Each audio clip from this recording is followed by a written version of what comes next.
Hello friends, आज के इस वीडियो में हम लोग सीखेंगे कि समकोण त्रिभुज का क्षेत्रफल को कैसे निकालते हैं। और देखिए साथ ही साथ समझेंगे कि कर्ण का मान को कैसे निकालते हैं। देखिए हम लोग सबसे पहले जानेंगे कि समकोण त्रिभुज किसको कहते हैं। देखिए एक ऐसा त्रिभुज की आकृति जिसका एक अंतःकोण का मान 90 डिग्री होता है उसको समकोण त्रिभुज कहते हैं। समकोण के जो सामने वाला भुजा होता है इसको कर्ण कहते हैं। अब देखिए हम लोग जानेंगे कि आखिर समकोण त्रिभुज का क्षेत्रफल निकालने का फार्मूला क्या होता है। तो देखिए इसका फार्मूला होता है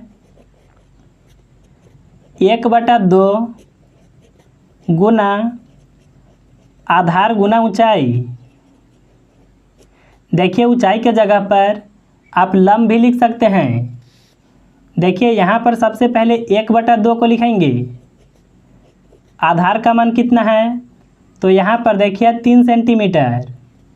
और ऊंचाई का मान कितना है, तो देखिए लंब को ऊंचाई भी कहते हैं, तो यहाँ पर देखिए 4। अब देखिए संख्याओं को काटेंगे। 2 से 4 को काटे, यह कटेगा 2 बार में। अब देखिए जो भी संख्या है इसका गुना करेंगे। तो अगर देखिए आप इसका गुना करते हैं तो यह आएगा 6 सेंटीमीटर में मान था ना, तो क्षेत्रफल हमेशा सेंटीमीटर स्क्वायर में आता है। तो देखिए इस तरह से समकोण त्रिभुज का क्षेत्रफल को निकालते हैं। अब चलिए हम लोग सीखेंगे कि आखिर कर्ण का मान को कैसे निकालेंगे। तो देखिए इसमें आपको एक सिंपल सा फार्मूला ध्यान में रखना होगा। फार्मूला होता है कर्ण का वर्ग बराबर लंब का वर्ग प्लस आधार का वर्ग।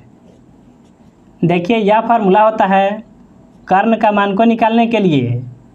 देखिए इस फार्मूला से आप किसी भी एक भुजा के मान को बिल्कुल आसानी से निकाल सकते हैं। देखिए हम लोग को कर्ण का मान पता नहीं है, तो यहाँ पर एक्स वाई में से कुछ भी मान लेंगे। मान लेते हैं x, तो यहाँ पर हो जाएगा x का स्क्वायर। लंब का मान कितना है, यहाँ पर देखिए 4 सेंटीमीटर, तो यहाँ पर हो जाएगा 4 का स्क्वायर। और प्लस में आधार का स्क्वायर लिखना है ना, आधार का मान है 3, तो यहाँ पर हो जाएगा 3 का स्क्वायर। अब सबसे पहले स्क्वायर करेंगे। यहाँ पर लिखेंगे x स्क्वायर, 4 का स्क्वायर होता है 16 और प्लस में 3 का स्क्वायर होता है 9। यहाँ पर फिर से लिखेंगे x स्क्वायर को, 16 और 9 को जोड़ें, यह होगा 25। देखिए इधर में स्क्वायर है, बराबर किस पर जाएगा, तो यह बन जाता है रूट। तो यहाँ पर लिखेंगे x बराबर रूट के अंदर 25 को। अब देखिए 25 का वर्गमूल को निकालना होगा।